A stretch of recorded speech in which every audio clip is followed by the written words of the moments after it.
What's up, crazy planet?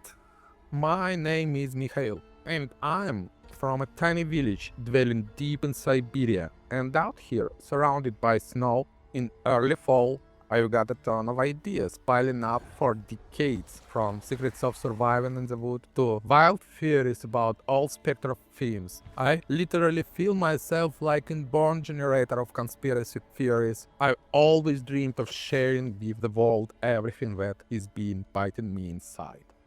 Only problem is my language skills. I started learning English at 38 and, as you can probably tell, hasn't been very long. Given this, jumping right away into something big, super serious, would be a bit reckless for me. Instead, I'm starting with something simple, but I've some. A conspiracy theory on the Alien movie universe. ChatGPT confirmed the coherence of my theory, but the people who adhere to my position regarding this movie are an absolute minority in the internet. What interesting is, my research showed that there are an excessive number of fans of Aliens universe in my country. Secondly, this conspiracy theory that I want to present today is shared mainly by Russians on the internet.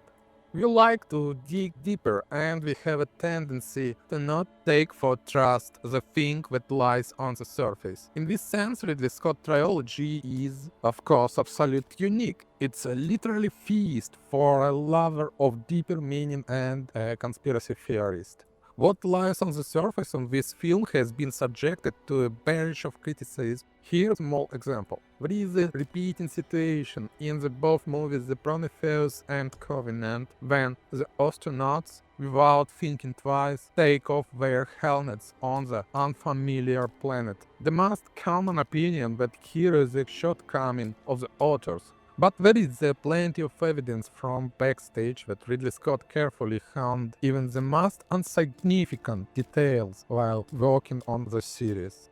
He invited experts, scientists who constantly helped him avoid script errors so that his fiction was truly scientific. This should mean that the removed helmets must have some kind of good explanation. And indeed, when the buzz of narrow-minded public died down, some people almost immediately came up with explanation for the removed helmets. It turned out to be a little deeper than the regular mind. In Ridley Scott's narrative, humanity is presented as completely dependent on machines and artificial intelligence. This was one of the most important details. Humans of the future was imagined very soft from the fact that they have not encountered real danger for generations. They were protected from everything by AI.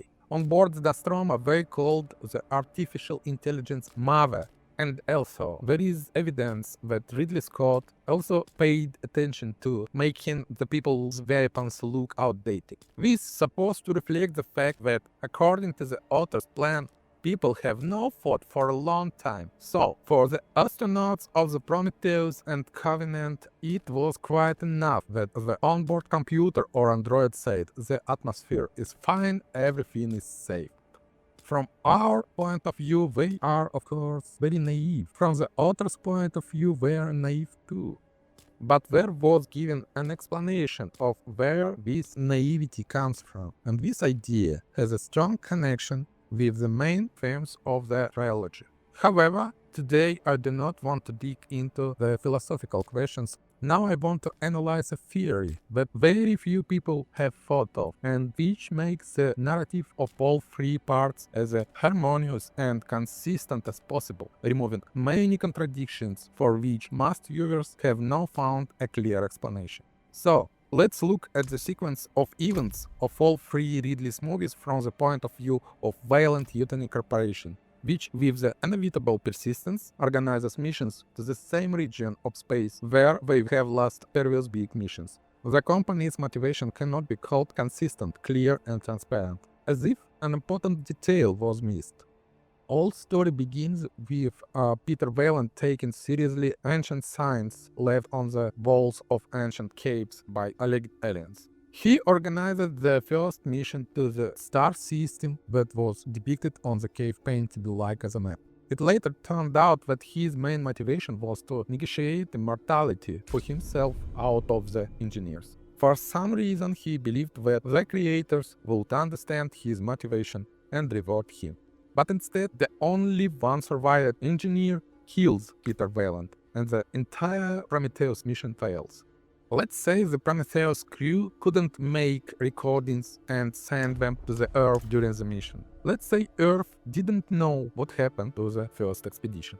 But even if that's true, how reasonable is it that the Covenant mission with a huge sleeping colony ends up in roughly the same region of space? Exactly this place where apparently powerful alien civilization dwells and where the previous Pioneer mission disappeared. It's obvious that the Covenant is in an almost identical situation to the Nostromo from the first Alien movie.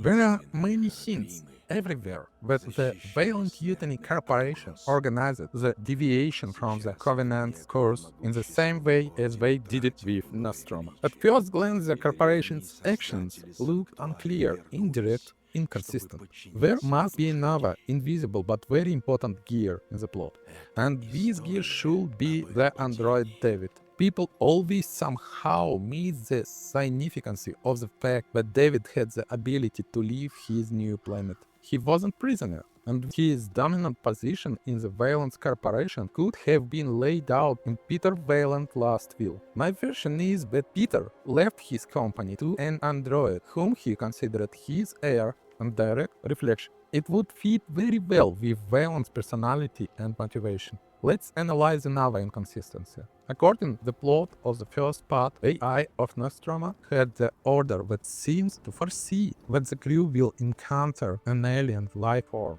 The order was that the life form must be delivered to Earth at any cost. The corporation also replaced a scientist from the crew with an android, completely subdued to the company's directives. They did it right on the last day before departure.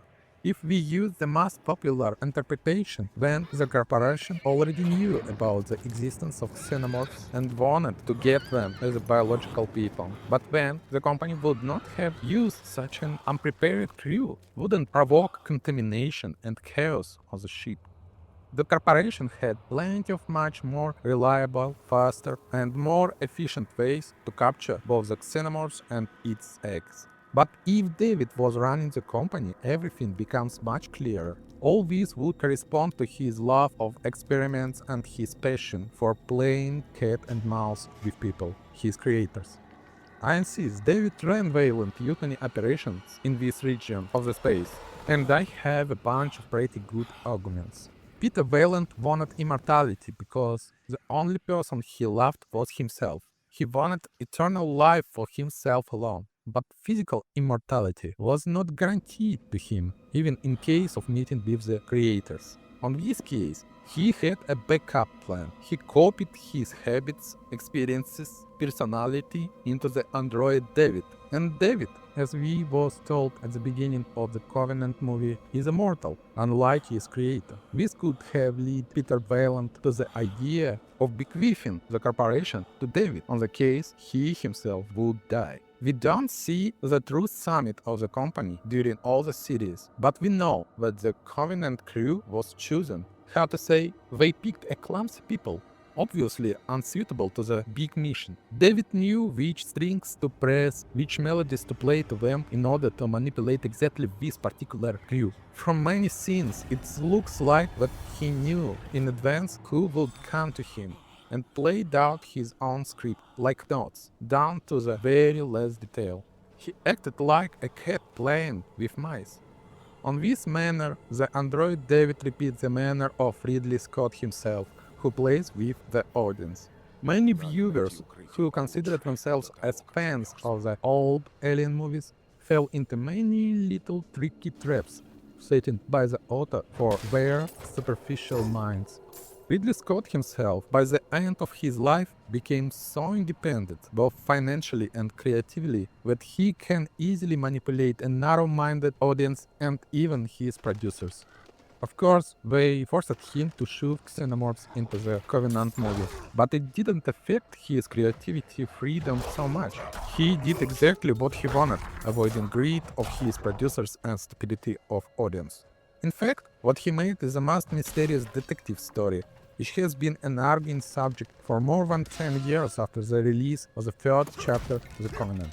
People have expressed a million complaints about Ridley Scott's screenwriting abilities, but supposedly most of the flaws disappear if you think about the material a little longer. And if you think about it as long as Ridley Scott himself do, creating his detective masterpiece, then you will see a grandiose monolith full of detail and depth.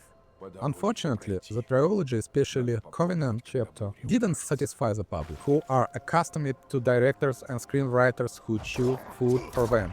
Ridley Scott understood what effect his new interpretation would cause, and this is exactly what he was trying to achieve.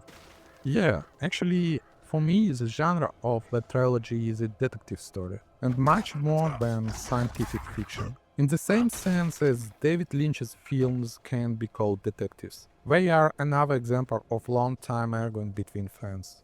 But if Lynch's script look like a Mobius strip in where no final solution can be found, then it seems to me that I could answer all the questions and complaints about Alien trilogy to anyone who asks. And by the way, I like to argue, so feel free to leave your complaints and questions about the film in the commentaries. And so, all the best, my dears.